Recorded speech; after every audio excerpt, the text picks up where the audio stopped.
ओम श्री परमात्मने नमः।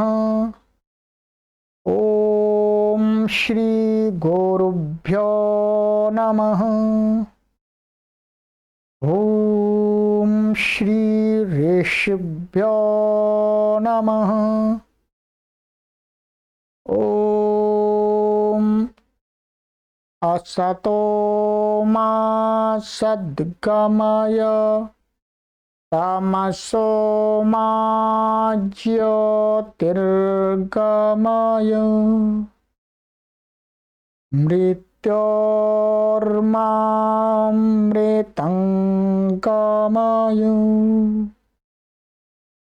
ओम शांति शांति शांति।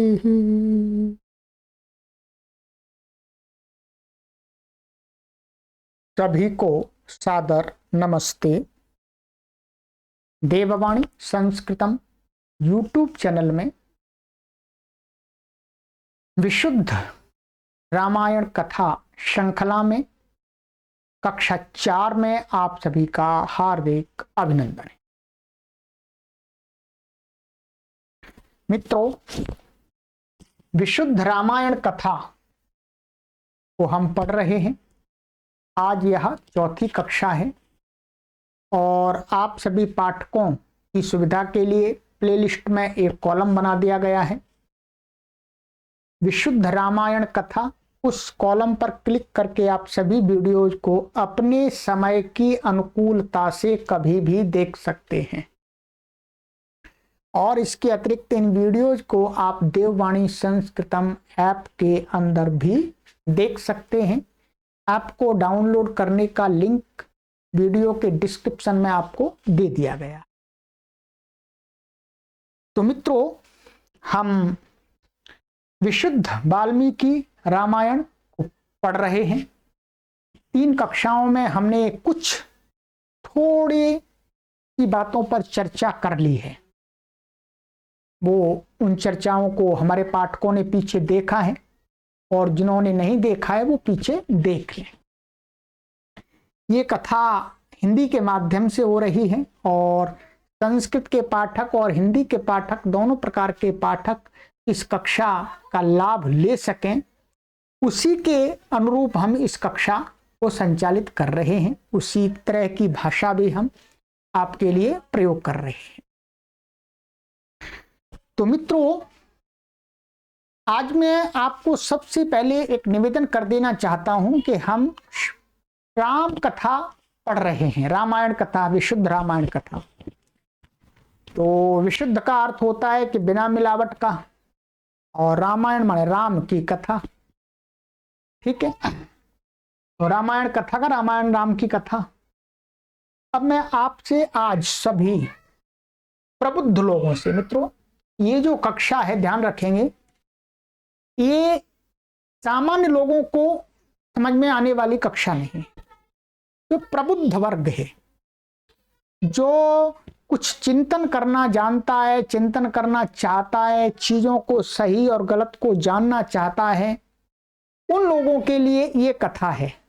ध्यान रखेंगे, ये कथा उन लोगों के लिए बिल्कुल भी कोई लाभ नहीं देने वाली है। जो लोग बाबा वाक्यम प्रामाण्यम को मान करके चलते हैं, उनके लिए ये कथा कोई लाभ नहीं देगी। ये कथा उन्हीं के लिए कही जा रही है मित्रों, जो चिंतन मनन करके किसी विषय का सही और गलत रूप में निर्णय करते।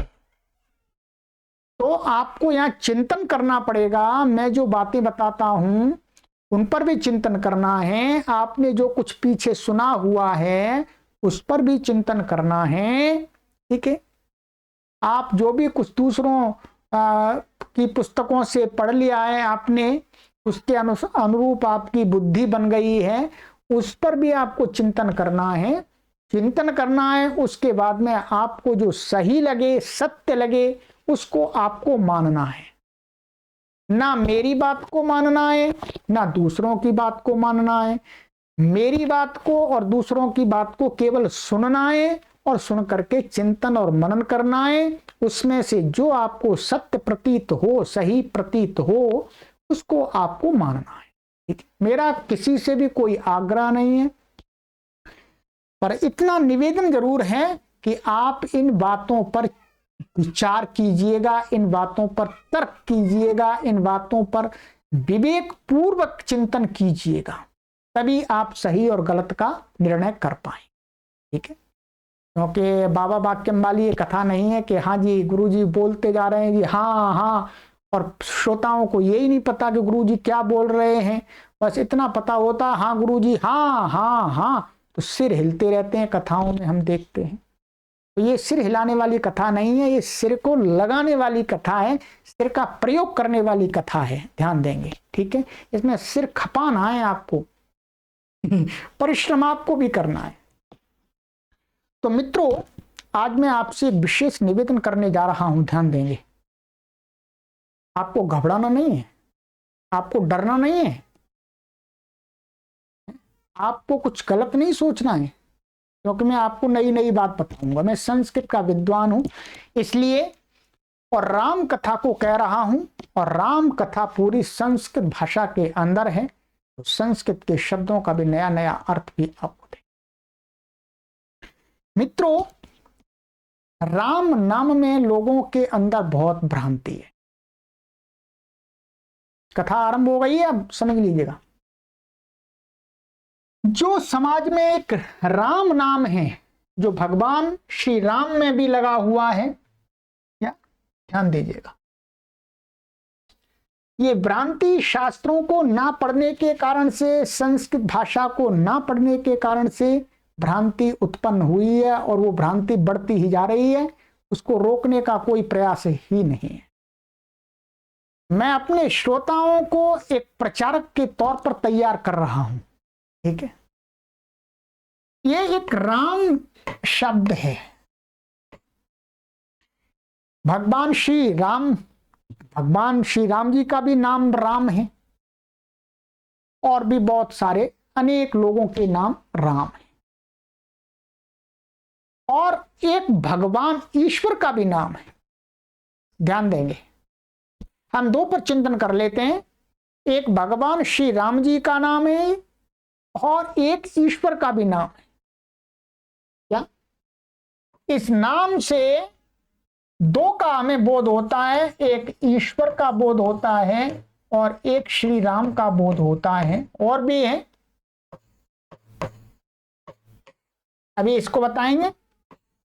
इसके अलावा और भी है, एक बलराम है, एक परशुराम है, उनका भी बोध होता है।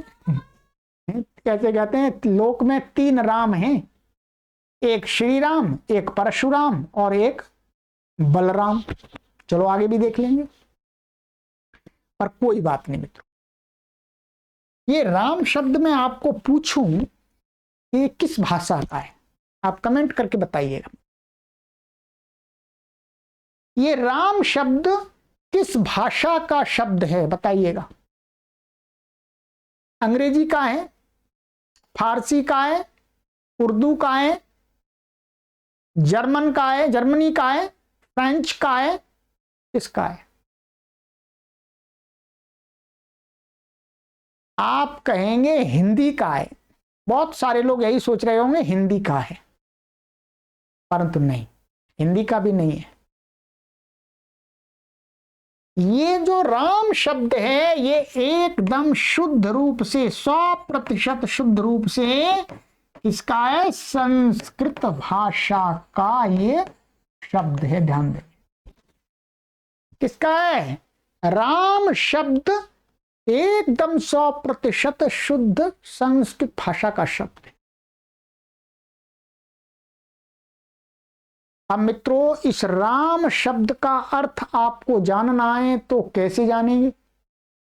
हिंदी से जानेंगे, अंग्रेजी से जानेंगे, फारसी से जानेंगे, उर्दू से जानेंगे, या और किसी भाषा से जानेंगे, अथवा आप संस्कृत भाषा से जानेंगे? इसका सही अर्थ आप संस्कृत भाषा से जान पाए। मित्रों, क्या हुआ? शास्त्रों के अध्ययन ना करने के कारण से और संस्कृत भाषा को सर्वथा तिलांजलि देने से, सर्वथा छोड़ ही देने से, ये प्रत्येक भारतीय का महान दुर्भाग्य है कि वो संस्कृत भाषा को नहीं जानता है। जो जानता है वो उसका तो सौभाग्य है, जो संस्कृत भाषा को भारतीय होकर के नहीं जानता है उस व्यक्ति का महान दुर्भाग्य है। जो व्यक्ति संस्कृत भाषा को ही नहीं जानता है वो अपने नाम का अर्थ ही क्या जानेगा। इस भारत देश के अंदर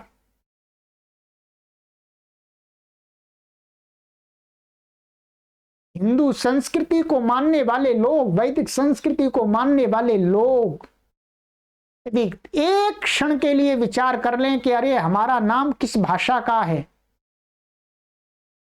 तो एकदम मस्तिष्क में तरंग उठ जाएगी। कहेंगे जी बहुत सारे लोगों को तो पता ही नहीं है कि मेरा नाम किस भाषा का है। परंतु प्रत्येक हिंदू का नाम, प्रत्येक सनातनी का नाम संस्कृत भाषा के शब्द से बना हुआ है, ध्यान रखें। हाँ, आजकल कुछ उलट पुलट नाम रख लिए वो अलग हैं, परंतु यदि नामकरण संस्कार के द्वारा यदि आपके बालक या बालिका का या आपके किसी भी व्यक्ति का नामकरण हुआ है तो वो नाम रखा गया है एकदम शुद्ध संस्कृत भाषा का। ध्यान देंगे, प्रत्येक सनातनी का नाम शुद्ध संस्कृत का है मित्रों। परंतु आप प्रत्येक सनातनी को पूछ लीजिएगा कि भाई आपके नाम का अर्थ क्या है, अर्थ की तो बात दूर, उनको ये भी पूछेंगे ये कौन सी भाषा का है, तो अधिकतर तो यही कहेंगे हिंदी का है। पर नहीं, मेरा नाम श्रवण कुमार है, मेरा नाम श्रवण कुमार है। श्रवण कुमार कोई हिंदी का शब्द नहीं है, ये मूलतः संस्कृत भाषा का शब्द। राम शब्द संस्कृत भाषा का शब्द है, दशरथ शब्द संस्कृत भाषा का शब्द है, सीता शब्द संस्कृत भाषा का शब्द है, लक्ष्मण, भरत, शत्रुघ्न, कौशल्या, सुमित्रा, कैकेयी, ये भी आप ले लीजिएगा, आप अपने परिवार के लोगों के नाम उठा लीजिएगा, सभी के नाम संस्कृत भाषा के।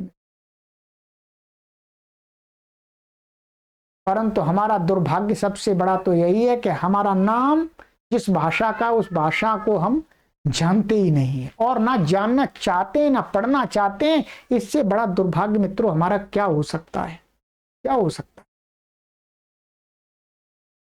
और इसी दुर्भाग्य के कारण से मित्रों इस राम नाम में भ्रांति पैदा हो गई। आज मैं आपको थोड़ा इसी पर विश्लेषण करूंगा और आपसे निवेदन करूंगा कि आप यदि प्रबुद्ध वर्ग से आते हैं तो आप इन बातों का प्रचार प्रसार कीजिए। मित्रों क्या हो गया,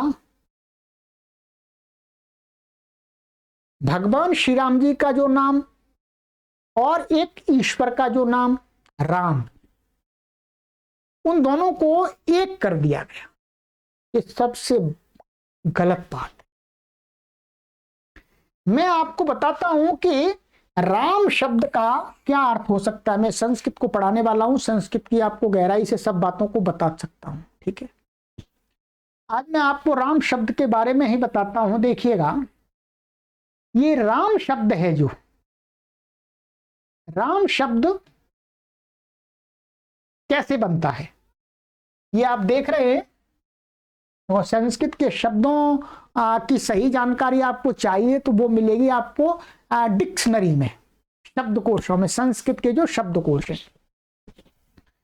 आप यहां पर देख रहे हैं राम शब्द लिखा हुआ है, देख रहे हैं यहां पर राम शब्द लिखा हुआ है। और यहां पर आप मत समझिएगा, पर सुनिएगा, बहुत सारी चीजें आपको नहीं समझ में आई क्योंकि संस्कृत आप जानते ही नहीं है। ये जो राम शब्द है ये क्या है, रम जो वर्ब है, संस्कृत का जो रूट है रम, उस रम से कर्ता माने क्रिया को करने वाले को कहने के अर्थ में क्या है? घई प्रत्यय, घई प्रत्यय अथवा अण प्रत्यय होता है। ठीक है, तो वस्तुतः ये यहां पर ये कर्ता में अण होता है, ऐसा मानिएगा, बता रहा हूं। आप देखिएगा, ये रम धातु का अर्थ मैं बता देता हूं। रम धातु का अर्थ क्या है? रम रूट का अर्थ क्या है? पहले रूट का अर्थ देख लीजिएगा। यहां पर ये डिक्स, ये शब्दकोश है, आप देख लीजिएगा, ये आपके का शब्दकोश है वहां पर, क्योंकि मेरा बनाया हुआ नहीं है। यहां पर आप देखेंगे, ये मैं आपके लिए पूरा एकदम आज डाटा पूरा लेकर के आया हूं। ये है आपकी, देखिएगा, ये महर्षि पाणिनि का संस्कृत का धातु पाठ है, रमु क्रीडायाम। क्या है? रमु क्रीडायाम, इस धातु से बनता है। राम शब्द इससे बनता है। यहां अर्थ लिखा है क्रीड़ा। क्रीड़ा का बहुत सारे लोग क्या अर्थ ले लेते हैं? लीला। क्या ले लेते हैं? क्रीड़ा का अर्थ क्या ले लेते हैं लोग? लीला। सबसे गलती तो बड़ी यहीं पर हो जाती है। क्रीड़ा का अर्थ लीला है ही नहीं। क्रीड़ा का अर्थ लीला है ही नहीं। लीला अलग अर्थ का शब्द है, क्रीड़ा का अर्थ अलग है। क्रीड़ा का अर्थ है कि किसी को लगाए रखना, किसी भी क्रिया में किसी को लगाए रखना, लगाए रखना। तो किसी तो यहां पर जो राम शब्द बनता है, जो परमात्मा का वाचक भी है, माने परमात्मा को भी राम कहते हैं, ईश्वर को भी राम कहते हैं, और भगवान श्री राम को भी राम कहते हैं। ठीक है, पर दोनों में अंतर है, ये ध्यान देंगे। ईश्वर अलग है, भगवान श्री राम जी अलग है, ये ध्यान देंगे। कुछ लोगों को ये बात समझ में आती है, यदि चिंतन करेंगे, मनन करेंगे तो समझ में आ जाएगी कि ईश्वर अलग है और भगवान श्री राम जी अलग है। ये रम धातु से शब्दकोश के अंदर ये दिखाया गया है कि यहां पर आप देख लीजिएगा आप। ठीक है, ये संस्कृत वाले लोग समझ लेंगे और लोगों को बताएंगे आगे चल के। यहां पर राम शब्द के विशेषण के रूप में ये प्रयोग होता है, ईश्वर का विशेषण बनेगा। तो क्या में होगा? सुहावना अर्थ होता सा है। नंबर 1 सुहावना। दूसरा आनंद प्रद, माने आनंद देने वाला। ध्यान देंगे क्या अर्थ आया? आनंद प्रद। आनंद प्रद का अर्थ जो आनंद देता है। हर्षदायक, सुंदर, प्रिय, मनोहर। तीसरा अर्थ है मलिन, धूमिल, काला। चौथा अर्थ है श्वेत। ठीक है, ये और फिर है इसमें 3 प्रसिद्ध व्यक्तियों का नाम भी राम है। नंबर 1 जमदग्नि का पुत्र परशुराम को भी राम कहते हैं, और वसुदेव का पुत्र बलराम जो कृष्ण का भाई था उसको भी राम कहते हैं, क्योंकि उसमें बल राम राम लगा हुआ है, परशुराम उसमें भी राम लगा हुआ है। और तीसरा दशरथ और कौशल्या का पुत्र रामचंद्र या सीताराम या रामायण का नायक। तो भगवान श्री राम जी रामायण के नायक हैं। ठीक है, राम शब्द के ये अर्थ, ये कोश बता रहा है आपको, मैं नहीं बता रहा, कोश बता रहा है। ये कोश संस्कृत के हजारों विद्वानों के द्वारा लिखे गए हैं। यहां पर दोनों प्रकार के अर्थ दिए हैं। भगवान श्री राम जी को भी राम शब्द कहता है और ईश्वर को भी कहता है। ईश्वर को कहने वाला जो राम शब्द है उसका अर्थ क्या होगा? आनंद प्रद। ईश्वर क्या करता है? ईश्वर आनंद देता है। ईश्वर की शरण में जो भी जाता है, ईश्वर का ध्यान चिंतन मनन जो भी करता है मित्रों, उसको आनंद मिलता है। ईश्वर नाम ही आनंद है, सत्य चित्त आनंद सच्चिदानंद कहते हैं। क्या ईश्वर को क्या कहते हैं? सच्चिदानंद। सत्य है, सत्ता वाला है, चित्त माने चेतन है, और आनंद माने आनंद स्वरूप है। तो परमात्मा का विशेषण बनता है, यह एडजेक्टिव बनता है, तब इसको कहते हैं राम। राम ईश्वर को कहेंगे, ठीक है। और भी अर्थ है, हर्षदायक, हर्ष देने वाला जो भी होता है, सुहावना उसको भी बोलते हैं। तो भिन्न भिन्न अर्थों में इसका प्रयोग है। परंतु हमें यहां ये देखना है कि जब भगवान को, ईश्वर को कहेगा राम शब्द, तो उसका अर्थ अलग होगा, और जब एक श्री राम जी को कहेंगे दशरथ के पुत्र, तब उनका अर्थ अलग होगा, ठीक है। ये है आपका आफ्टे जो कोश है, ठीक है, आपको वेबसाइट पर मिल जाएगा, वहां का अर्थ है, ध्यान देंगे। तो एक हमारे अंदर ये भ्रांति बहुत बड़ी पैदा हो गई है कि हम दर्शन आदि का अध्ययन न करने के कारण से, संस्कृत भाषा को ना समझने के कारण से, हम ईश्वर और भगवान श्री राम जी को हमने दोनों को एक कर दिया। ये क्या है? दोनों के प्रति अन्याय है। भगवान श्री राम जी के प्रति भी अन्याय है और ईश्वर के प्रति भी अन्याय है। और जहां अन्याय होता है उसका परिणाम होता है गलत होता है, ध्यान दें, ठीक है। अब क्या हुआ मित्रों, इस रामायण के अंदर जो राम शब्द आएगा वो भगवान श्री राम का वाचक आएगा। क्या?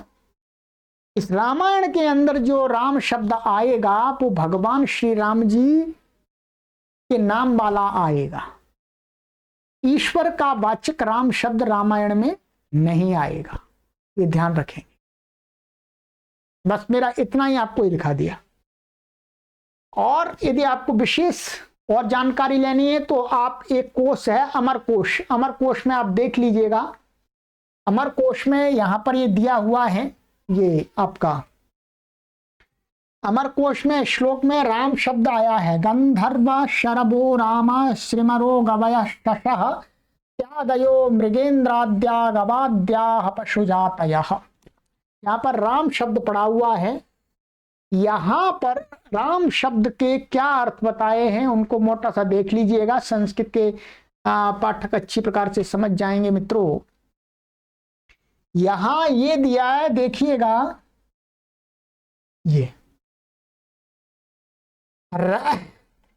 रमते अंतर्भावितण्यर्थो वा। ये इतना कहूंगा कि जो संसार के लोगों को आनंद देता है वह ईश्वर क्या है? राम, राम है,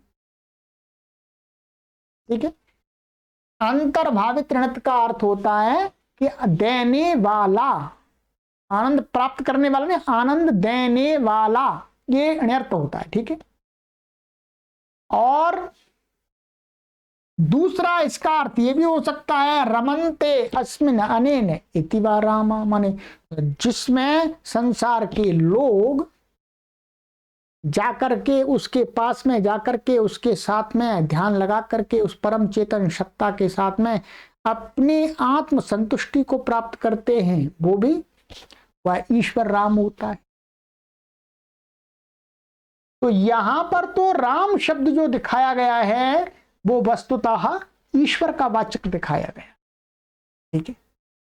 परंतु आपके कोश में एकदम स्पष्ट कर दिया है कि जो आनंद देता है लोगों को, आनंद को देने वाला कौन होता है? राम होता है। और ईश्वर के बहुत सारे नाम हैं, शिव है, विष्णु है, ये सारे नाम क्या हैं? विशेषण हैं। वैसे ही राम नाम भी ईश्वर का विशेषण है। और भगवान श्री राम जी का जो नाम है वो क्या है? संज्ञा है, ये ध्यान रखेंगे। भगवान श्री राम जी का जो नाम है वो क्या है? संज्ञा है। उनका नाम रख दिया। बाद में चल के वो एक बहुत बड़े महापुरुष हुए, आदर्श पुरुष हुए, ठीक है, जिनकी संसार पूजा करने लगा। पूजा अर्थात उनके गुणों का, उनकी क्रियाओं का, उनके कर्मों का आचरण करने लगा, ठीक है। तो राम शब्द और प्रसिद्ध हो गया। तो मेरा यहां बताने से यही तात्पर्य था कि ये जो शब्द है राम है, ये संस्कृत का शब्द है, और संस्कृत के शब्द, इस शब्द के मुख्य रूप से कई अर्थ हैं। तो समाज में जो एक अर्थ बन गया है उसमें हमें अलग अलग देखना होगा। भगवान श्री राम जी राम नाम के अलग हैं और भगवान ईश्वर अलग है, ठीक है। चलिएगा, ये हो गया मित्रों, और बाकी हम यहाँ पर भी चर्चा नहीं करेंगे। सारी चीजें हैं यहाँ पर, जो संस्कृत जानकार हैं वो मेरे से चर्चा कर सकते हैं, ठीक है। तो ये हुआ मित्रों। अब ये इतना निर्णय मैंने कर दिया, ठीक है, कि राम शब्द का अर्थात ईश्वर के लिए भी प्रयोग होता है और भगवान श्री राम जी के भी लिए प्रयोग होता है। और इस रामायण के अंदर जो राम शब्द आएगा वो भगवान श्री राम अर्थात राजा दशरथ के पुत्र श्री राम जी के लिए आएगा, ठीक है। स्पष्ट हो गया। उपनिषद आदि में कहीं दूसरे अन्य ग्रंथों में, साहित्य में राम शब्द आया है तो वहां पर ईश्वर के लिए आया है, जो आध्यात्मिक ग्रंथ हैं उसमें, ठीक है। योग आदि के जो ग्रंथ हैं वहां पर राम शब्द जो आता है वो ईश्वर के लिए आता है, परंतु इस रामायण के अंदर जो राम शब्द आता है वो भगवान श्री राम जी के लिए आता है, ठीक है। इतना अंतर समझेंगे। अब मित्रों बात करते हैं, अब हम आज से हमारा आरंभ ही हो गया है एक तरह से। तो सबसे पहला इसके अंदर, रामायण के अंदर होगा बालकांडम, ठीक है। क्या है? बालकांडम। बालकांडम का अर्थ है कि जिसके अंदर भगवान श्री राम जी का जो बाल्य अवस्था थी उसका भी वर्णन होगा, उससे अतिरिक्त भी होगा, पहले भी होगा। भगवान श्री राम जी उत्पन्न नहीं हुए हैं उससे पहले का भी वर्णन है, परंतु भगवान श्री राम जी उत्पन्न हो गए हैं बाल्यावस्था में, उस सारी दशा का वर्णन है, ठीक है। अब यहां पर सबसे पहले हम जब कथा का, किसी कथा का, ये ध्यान देंगे मित्रों कि यहां से कथा आरंभ हो रही है, ठीक है। तो विशुद्ध रामायण है, यहां से आरंभ हो रही है। अब बहुत सारे लोगों के मन में ये हो सकता है, क्या महर्षि वाल्मीकि जी ने यहीं से लिखना आरंभ किया क्या? ध्यान दीजिएगा, इस शंका को मिटा लीजिएगा। ये क्या है? भूमिका, जो प्रथम सर्ग है और द्वितीय सर्ग है, इसमें क्या है?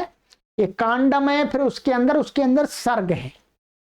तो जो प्रथम सर्ग है और जो द्वितीय सर्ग है, सेकंड सर्ग, ये क्या है? इनको भूमिका बोलते हैं। जब कोई भी शास्त्र लिखा जाता है तो उसकी पहले भूमिका प्रस्तुत की जाती है, और ये एक प्राचीन ग्रंथ है। बहुत सारे लोगों को ऐसी भ्रांति है कि महर्षि वाल्मीकि जी ने ये यहां से श्लोक लिखना आरंभ किया, पर ये नहीं है। जब आपको पढ़ाएंगे, ये भूमिका है। प्राचीन काल में क्या हुआ करता था, जैसे आज हमें ये पुस्तक उपलब्ध हो रही है, परंतु यदि आप 1000 वर्ष पूर्व में जाएंगे या 2000 10,000 वर्ष पूर्व में जाएंगे तो आपको इस प्रकार की पुस्तक प्राप्त नहीं होगी, ठीक है। प्राचीन काल में क्या हुआ करता था, जो पत्ते होते थे, अच्छे पत्ते होते थे, उन पर लोग लिखते थे। धीरे धीरे और इम्प्रूवमेंट हुआ तो मोटे कागज पर आए, उससे हाथ से लिखना आरंभ किया, ठीक है। पहले तो पत्तों पर ही लिखते थे और वो पत्ते बहुत मजबूत हुआ करते थे, उन पर वो कई सौ माने हजारों वर्ष तक चलते थे, वो सड़ते नहीं थे। ऐसे पत्ते होते हैं कुछ वृक्षों के। तो मित्रों क्या होता था प्राचीन काल में, इतिहास को सुनाने के लिए, क्या है, इतिहास आदि को सुनाने के लिए एक वर्ग विशेष अपना इसको कार्य बना लेता था। आप तो वर्तमान में उतना नहीं दिखता है, परंतु क्या है, चारण भाट आदि आपने नाम सुने होंगे। क्या? चारण भाट आदि वो गाथाएं आदि सुनाते रहते थे। तो प्राचीन काल में जब से महर्षि वाल्मीकि ने भगवान श्री राम जी के विषय में या भगवान श्री राम जी के विषय में जो सारी घटनाएं श्लोकबद्ध लिखी अर्थात मैंने सुनाई उन्होंने लोगों को, ऐसा नहीं कह सकते कि एकदम लिखने का कोई ऐसा प्रमाण नहीं आता, लिखी हुई तो अभी मिल रही है। प्राचीन काल में ऐसी परंपरा थी, सुनने की परंपरा थी, श्रवण की परंपरा थी। लोग गुरु सुनाते थे और शिष्य सुन करके उसको स्मरण करते थे। तो उसी प्रकार से महर्षि वाल्मीकि ने भी अपने शिष्य परंपरा को इस रामायण को सुनाया होगा।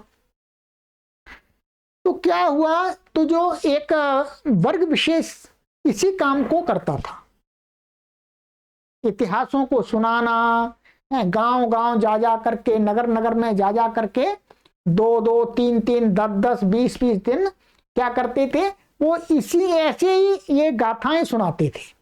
ठीक है, तो ये जो भूमिका है, ये भूमिका वस्तुतः महर्षि वाल्मीकि जी के द्वारा नहीं लिखी गई। महर्षि वाल्मीकि जी का जो कथा का आरंभ होगा वो होगा तृतीय सर्ग से। ये ध्यान देंगे, बहुत सारे लोग कुछ सोच रहे होंगे, सोचना आपका काम है, परंतु देखिएगा ये जो भूमिका लिखी है इसको लिखने वाले का कोई नाम नहीं है, लिखने वाले का इसका कोई नाम नहीं है, किस व्यक्ति ने लिखी है। परंतु क्या है, जो सुनाने वाले लोग हुआ करते, सुनाने वाले लोग भी ऐसे नहीं विद्वान हुआ करते थे, वो भी संस्कृत के, ऐसे सामान्य लोग नहीं हुआ करते थे। तो उन्होंने जैसे कोई स्टोरी सुनाते हैं, स्टोरी सुनाने वाला व्यक्ति होता है, तो वो स्टोरी तो उसका मूल व्यक्ति तो अलग होता है। जब कोई दूसरा व्यक्ति सुनाता है तो स्टोरी से सुनाने से पहले उसकी भूमिका बनाता है, भूमिका बनाता है कि ऐसा अब इसमें ये होगा, इसमें ये है। ठीक है, तो वैसी ही जो सुनाने वाले लोग, परंपरा से हजारों लाखों वर्ष चली जो परंपरा, अब वो सुनाने वाली परंपरा समाप्त हो गई है।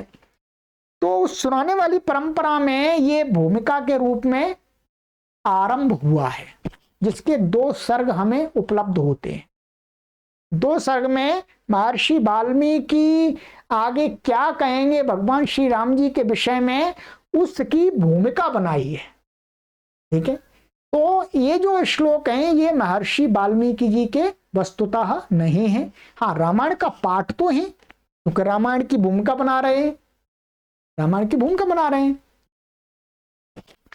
तो ये श्लोक हैं, और जो सुनाने वाले ने जो भूमिका बनाते थे तो वो ऐसी भूमिका बना के रखी हुई है कि जिसको अवतरणिका कहते हैं। इसमें क्या कहते हैं, अवतरणिका। अवतरणिका माने विषय को उतारने के लिए उसके पूर्व में प्रस्तुत की गई जो भी विषय वस्तु होती है उसको अवतरणिका कहते हैं।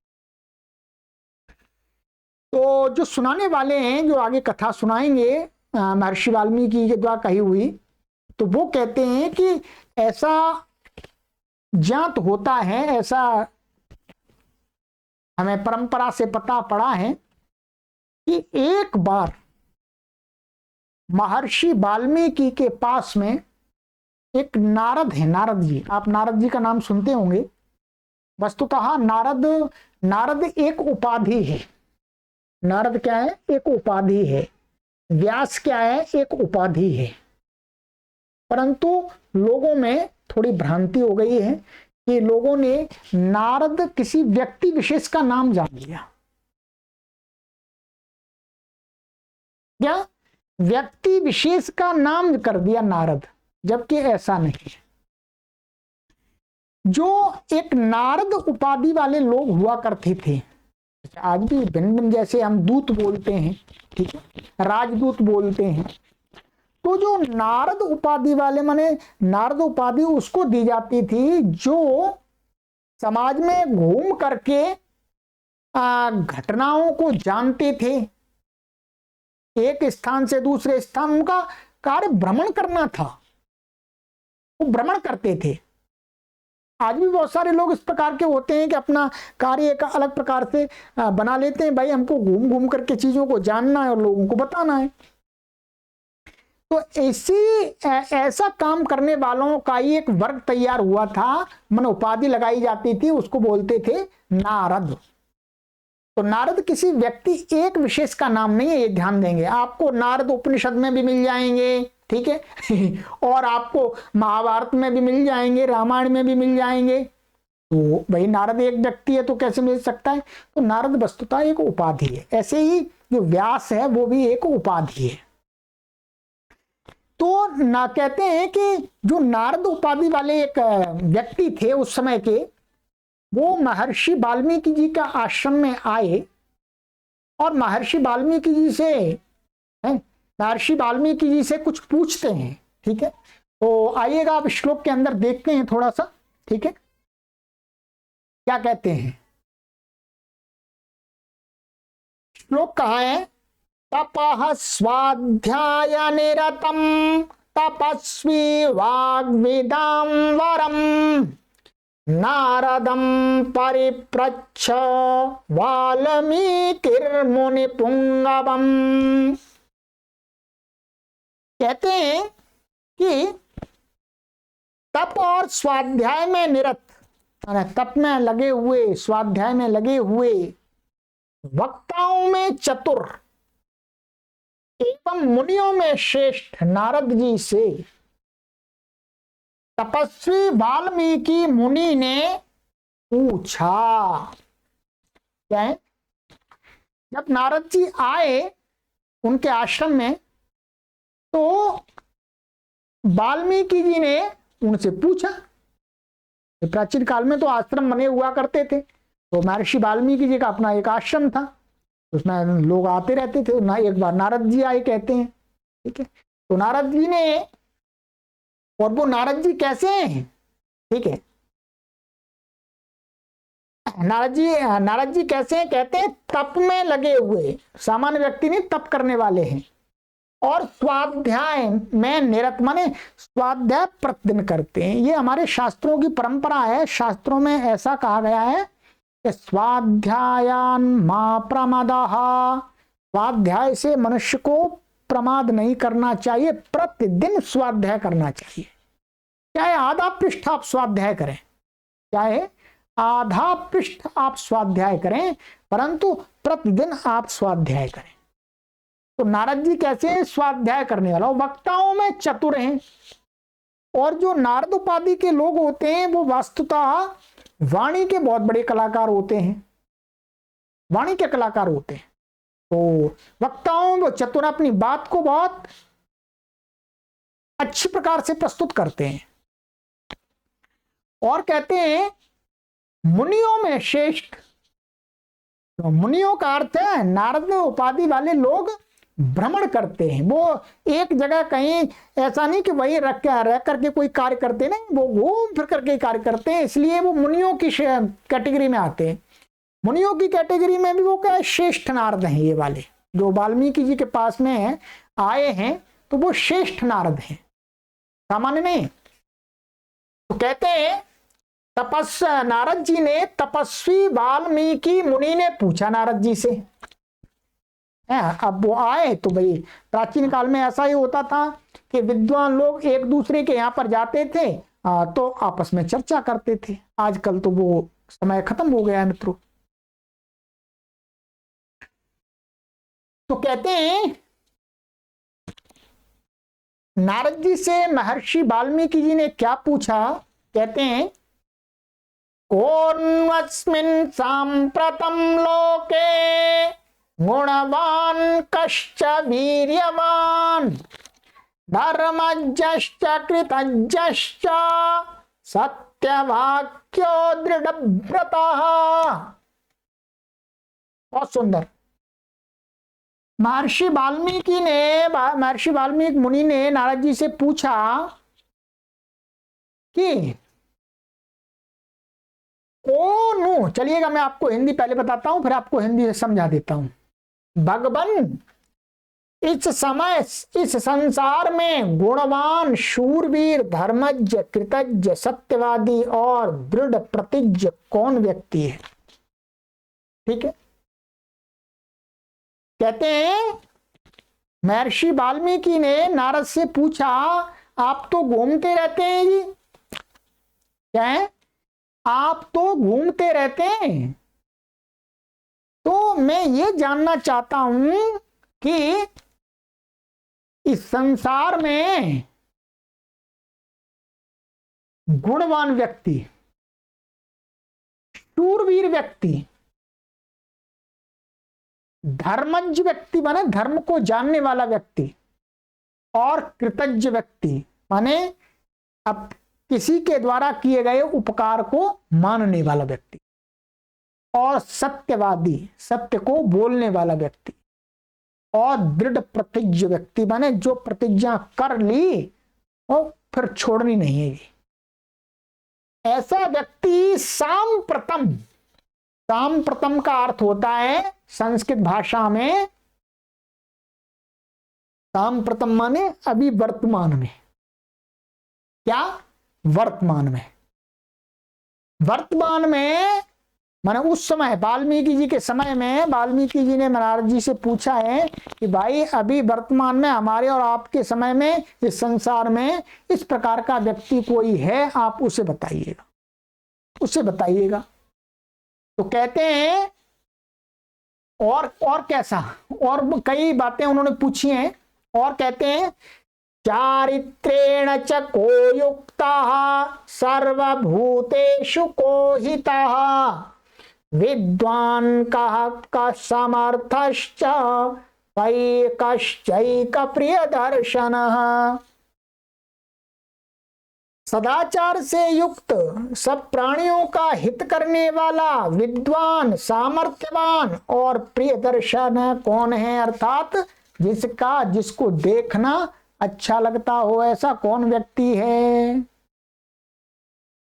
और कहते हैं आत्मवान को जित क्रोधो द्युतिमान कौन सूयकः तच्च बिभ्यति देवाश्च जातरोषश्च संयुगे। धैर्य युक्त, काम क्रोध आदि शत्रुओं का विजेता, कांति युक्त, ईर्ष्या तथा निंदा न करने वाला, तथा युद्ध में क्रुद्ध होने पर देवताओं को भी भयभीत करने वाला कौन है। ठीक है, ये महर्षि वाल्मीकि जी पूछ रहे हैं कि धैर्यवान व्यक्ति, काम क्रोधादि शत्रुओं का विजेता, मन काम क्रोधादि पर जिसने विजय प्राप्त कर ली है, कांति युक्त माने चमकता हुआ चेहरे वाला, ईर्ष्या और निंदा न करने वाला किसी की, युद्ध में यदि वो क्रुद्ध हो जाए तो देवता लोग भी डर जाते हैं कि भाई अरे रे रे, ये तो भाई अब तो रुक जाओ। और कहते हैं एतदिच्छाम्यहं श्रोतुं परम कौतूहलं हि मे महर्षे त्वं समर्थोसि जातुमेवं विधं नरम। हे महर्षि, ऐसे गुणों से युक्त व्यक्ति के संबंध में जानने की मुझे उत्कट अभिलाषा है, और आप इस प्रकार के मनुष्य को जानने में समर्थ हैं। क्या? क्योंकि आप घूमते रहते हैं। नारद जी को ऐसा दिखा दिया है कि नारद जी एक छोटा सा, कहते हैं उस समय जहाज होता था, झट से उड़ के ऊपर चले जाते। तो हो सकता है उस समय जो नारद उपाधि वाले लोग होते हैं उनको सरकार के द्वारा, राज्य शासन के द्वारा उस प्रकार का कोई वायुयान छोटा सा दे दिया जाता हो कि भाई आप खबर लेते रहिएगा पूरे राज्य में जा जा करके। तब हो सकता है, तो ऐसा दिखाया है। तो कहते हैं तो हे महर्षि, इस प्रकार के जो ऊपर गुण कहे बताए, उनसे युक्त व्यक्ति के संबंध में जानने की मुझे उत्कट अभिलाषा है, माने बहुत तीव्र इच्छा है मुझे कि मैं जानूं। और आप इस प्रकार के मनुष्य को जानने में समर्थ हैं, मुझे बता सकते हैं कि इस संसार में इन गुणों से युक्त अभी वर्तमान में सांप्रतम कहा है, वर्तमान में कौन व्यक्ति है। ठीक है, तो आज हम यही रखेंगे। अब कहते हैं, अब वाल्मीकि जी के इस बात को सुन करके, वाल्मीकि जी की इस बात को सुन करके अब नारद जी उत्तर देंगे। अब नारद जी अपना उत्तर देंगे, तो अब आगे की कक्षा में देखेंगे मित्रों। ठीक है, तो हमें यहां पर साथ साथ में शिक्षा भी लेते जाना है कि जिस प्रकार के गुणों का महर्षि वाल्मीकि ने जो वर्णन किया है, नारद को पूछा है, तो इसका तात्पर्य है कि महर्षि वाल्मीकि जी एक कोई श्रेष्ठ व्यक्ति है। श्रेष्ठ व्यक्ति है क्योंकि श्रेष्ठ व्यक्ति को जानना चाहता है? दुष्ट व्यक्ति दुष्ट को जानना चाहता है, श्रेष्ठ व्यक्ति श्रेष्ठ को जानना चाहता है। तो महर्षि वाल्मीकि जी ने नारद से पूछ ही लिया है कि इन इन गुणों से युक्त वर्तमान काल में कौन व्यक्ति है, आप मुझे बताइएगा। तो अब अगली कक्षा में हम यहां से आरंभ करेंगे श्लोक 5 से, और नारद जी 6वें श्लोक से आरंभ करेंगे। नारद जी अब बताएंगे कि भाई क्या है। ठीक है, नारद जी बताएंगे, महर्षि वाल्मीकि जी को नहीं मालूम जी। ठीक है, वो फिर बाद में बताएंगे आपको। चलिएगा, तो आगे की कक्षा में मिलते हैं। सुनते रहिएगा धैर्य पूर्वक जब आपको समय मिलता है, और अन्य लोगों को भी शेयर कीजिएगा। और कुछ बातें मेरी कठिन हो सकती हैं आपके लिए समझने में, तो उनको समझने का प्रयास कीजिएगा। ठीक है, सभी को सादर नमस्ते।